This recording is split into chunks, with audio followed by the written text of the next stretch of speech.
With the rise of the Roman Empire, lodges were founded in Central and Western Europe and in the British Isles. The artificers were connected with another secret society known as the Ionians. Members of this society had settled in Asia Minor and were dedicated to the spreading of civilization, especially in its Greek form, to what they regarded as the barbarian world. Allegedly, the Ionians were responsible for the famous temple of the goddess Diana at Ephesus. Architects from this society, together with members of the Dionysian artificers, traveled from Tyre to work on Solomon's temple. Later, the artificers called themselves the Sons of Solomon and used his magical seal, two interlaced triangles representing the union of the male and female energies, as their trademark.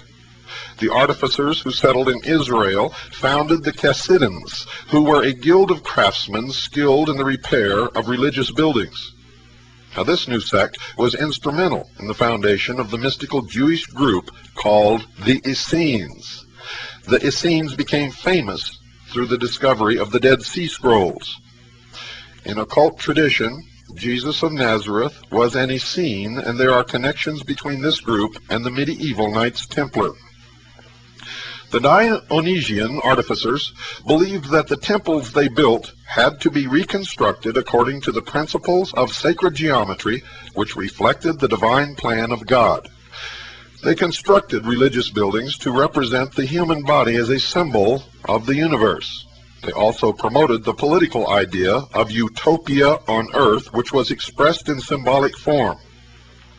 The hammer and the chisel of the mason became the cosmic forces which shaped the spiritual destiny of mankind. The Roman architect and master builder, Vitruvius, born in the 1st century AD, was influenced by the Dionysian artificers. His theories formed the basis for the architecture of the Roman Empire, and with the rediscovery of classical knowledge in the 16th century, also had an impact on the greatest architects of the Renaissance.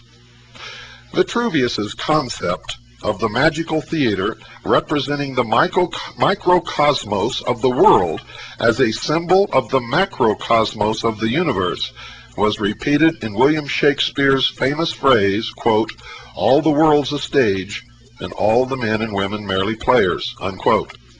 And in the naming of his famous theater, the Globe, it is claimed that Shakespeare was a Rosicrucian initiate who was probably familiar with these ideas. Others take it farther and believe that the Shakespearean plays were really written by Sir Francis Bacon. In Masonic tradition, Caesar Augustus is the patron of the Masons in ancient Rome and is said to have been Grand Master of the Roman College of Architects. This society was organized into guilds with symbols based on the tools of their trade, such as the plumb line, the square, compasses, and the level. The college had initiation rituals involving the pagan myth of death and rebirth, which are familiar from the Egyptian mysteries. A temple built and used by the college was unearthed at Pompeii, a city destroyed by the volcanic eruption of Mount Vesuvius in 71 AD. Among the symbols discovered in the temple were the double triangle of Solomon, the black and white tracing board first used by the Dionysian artificers, the skull, the plumb line, the pilgrim's staff, and the ragged robe. The black and white tracing board was later seen on the battle flag of the Knights Templars, and then again on the floor of the cathedral as charts. Built by the Knights Templar. These symbols later emerged in medieval masonry and also speculative Freemasonry. The traditions of the Roman college seem to have been passed on to the order of Comacene masters who flourished during the reign of the emperors Constantine and Theodosius in the 4th century AD, when Christianity was emerging as the dominant religion of the Roman Empire. According to legend, the order was founded by ex-members of the Roman college who were forced to flee from the barbarians. They set up their headquarters on the island of Comacini in Lake Como, and in 643 were placed under the patronage of the King of Lombardy, who gave the order control over all the masons and architects in Italy. The Comacene order was divided into lodges, ruled by grand masters, wore white aprons and gloves, and recognized each other by secret signs and passwords. The order was responsible for the Lombardy and Romanesque styles of architecture, and can be seen as the link between the architects and masons who built the pagan temples and the master builders who erected the Gothic cathedrals of Western Europe in the Christian Middle Ages.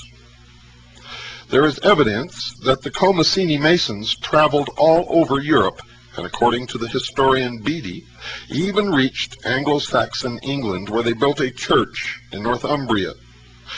Although the masons who built the medieval churches and cathedrals were nominally Christian, the proliferation of pagan symbols and images in these ancient buildings indicates many of them were still pagans at heart.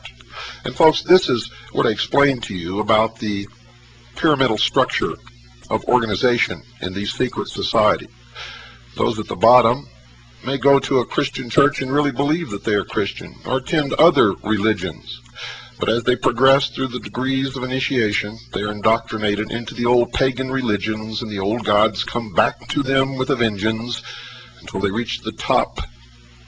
They are no longer Christian. They no longer worship Allah or Buddha or any of the gods or religious beliefs that they had before. They're all gone by that time, and that's the purpose.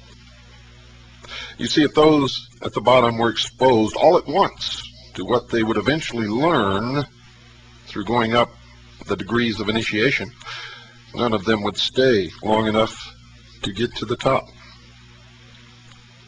It is a process of slow but sure brainwashing. And it works.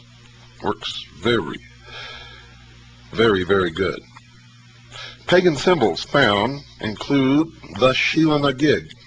These are crude representations of the naked female form in the shape of a woman with spread-eagled legs displaying their genitals. They have been identified as images of the pagan goddess of fertility worshipped in Celtic times. Other carvings found in medieval churches depict monks and priests in sexual poses with wanton young girls performing homosexual acts or wearing the heads of animals. Even stranger examples of pagan masonry can be found. Professor Gregory Webb of Cambridge University, England, in 1946 Secretary of the Royal Commission on Historical Monuments and an authority on medieval architecture, at the end of the war was appointed by the British government to survey ancient churches in southern England which had been damaged by the German bombing. In one of the churches, he discovered that a Nazi bomb had dislodged the top of the altar, revealing the interior for the first time since the 14th century. Inside the damaged altar, Webb and his team discovered a stone image of a phallus.